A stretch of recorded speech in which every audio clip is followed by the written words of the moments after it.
o Alteryx Machine Learning, tá? Aí no mesmo estilo do Auto Insights, tá? Ele é também em nuvem, tá?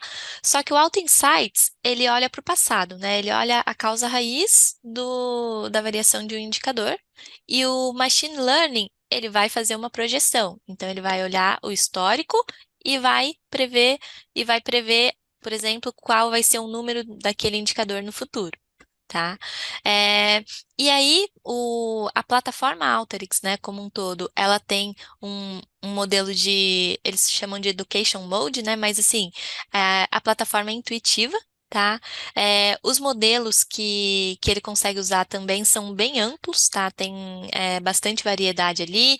A própria parte do Machine Learning do Alteryx vai escolher o modelo mais adequado para determinado cenário, tá?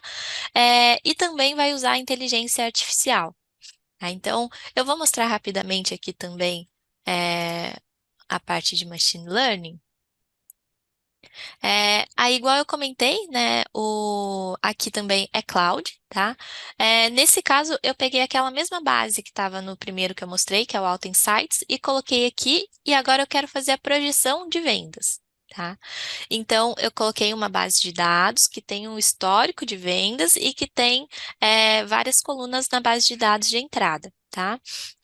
E aí ele vai criar opções de modelos estatísticos automaticamente, tá? E aí, assim, qual o detalhe para a configuração aqui? Ele vai me mostrar aqui, né, quais as opções de modelos mais adequados. Só que o usuário, quando coloca a base de dados, ele configura parâmetros. Então, ele configura o que ele quer prever, né? No caso aqui foi vendas, e alguns outros indicadores, mas ele não precisa fazer um código ou escolher o modelo estatístico, porque isso quem vai fazer é o próprio machine learning por trás. Tá? O usuário ele tem uma interface intuitiva, tem também as explicações, tá, em cada etapa do que ele está fazendo. E aí, o usuário precisa de um conhecimento mínimo aqui da parte de estatística, né, para saber interpretar o resultado e para saber configurar os parâmetros. Mas ele não necessariamente, ele pode, né, mas ele não necessariamente precisa ser um cientista de dados para usar aqui a ferramenta. Tá? E ainda se ele for um cientista de dados, né, o usuário, ele pode usar aqui a ferramenta para ver junto com ele para agilizar o que ele precisa fazer. Então, pensando em uma análise, por exemplo, o usuário ou o cientista de dados aqui, ele não precisa montar vários modelos para saber qual vai ser o mais adequado. Aqui a ferramenta apresentaria já várias opções, tá? Se a gente quiser saber qual o código que ele está gerando por trás, a gente tem a opção aqui também de exportar, tá? Ele exporta o código em Python. E aqui, então, desses modelos que ele criou, ó, a gente consegue escolher qual é o melhor, né? De acordo com a métrica também. Então, aqui, ó, ele está me mostrando de acordo com o R quadrado, que é um indicador lá da estatística, tá? Tem também algumas outras opções. E aí o usuário pode escolher o melhor modelo aqui de acordo com o que a própria ferramenta orienta, tá? E aí aqui, deixa eu mudar aqui para avaliação do modelo. A gente tem algumas outras, a gente tem várias análises avançadas aqui embutidas, tá? Eu não quero entrar tanto no detalhe para não tornar em uma apresentação tão técnica, então eu vou direto aqui para a parte de simulação, mas a gente tem ali correlação entre variáveis, tudo mais, tá? Para a gente analisar.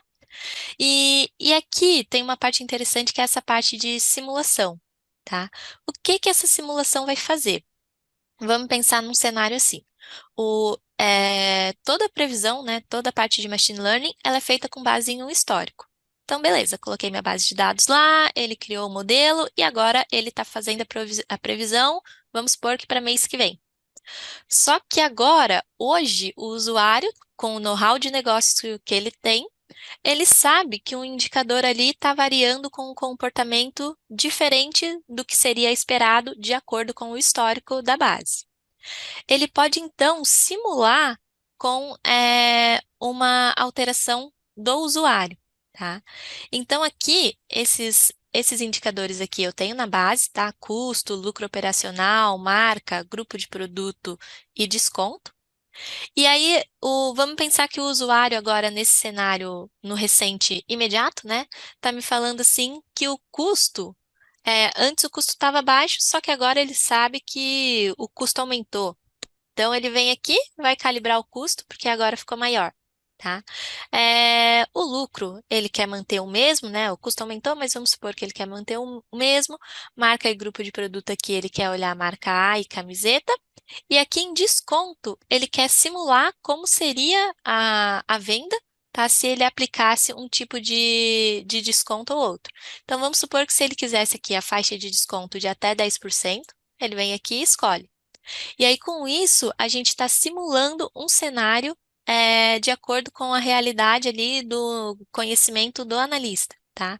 E para eu ver o resultado, né, eu clico aqui em Run, tá? Só não vou clicar agora porque ele vai carregar um minutinho, né? Porque ele vai rodar o modelo todo que tem por trás, ajustando esses parâmetros.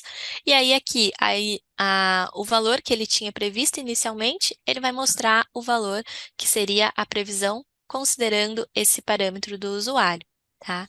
Também bem interessante essa parte, e aí é o seu mais legal desse daqui também, é que já está disponível para testar, tá? E aí, como a gente vem falando, né? Se quiserem testar, é só falar com a gente também, tá?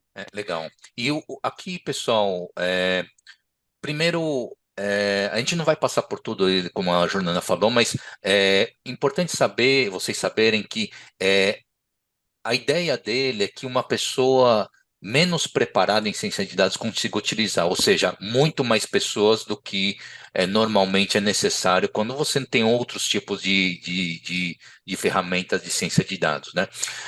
E daí ele também te dá várias dicas. Se você colocou uma base lá que tem nulos, por exemplo, ele vai falar assim: olha, cara, tem campos nulos aqui, o que que você quer fazer? Eu sugiro aqui substituir por mediana, ou que você quer eliminar, o que que você quer fazer, né?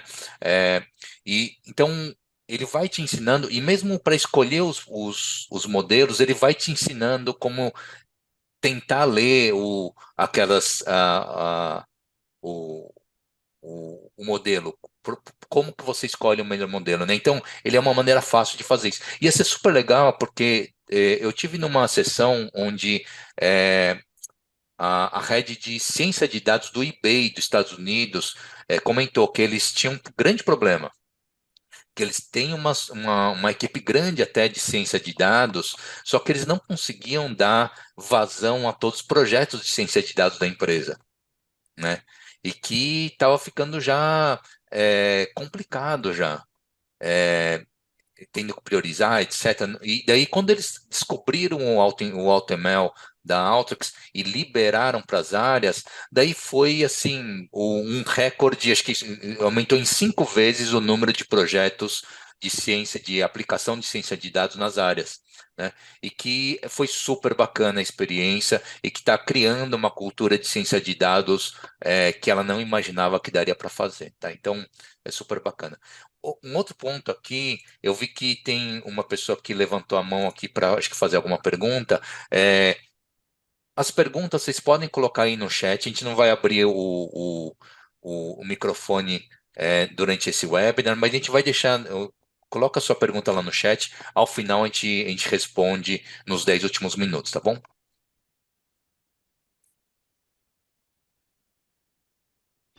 Tá bem. E aí, Elcio, só reforçando também, né, essa parte da parte analítica ali, né, de conseguir dar vazão para toda a demanda, né, que a gente vê com os clientes. Aqui ele está usando inteligência artificial, né? Até se a gente olha, por exemplo, o próprio designer tradicional, deixa eu até mostrar rapidinho, ele tem lá os modelos estatísticos, né? Só que a única diferença é que aqui, por exemplo, no preditivo, o usuário tem que entrar lá e tem que escolher o modelo, né? Então, isso vai um tempo, vai um conhecimento do usuário. E aqui não. Quem escolhe os modelos por trás é a própria ferramenta por inteligência artificial, né? E aí o que traz agilidade e assertividade para as análises também.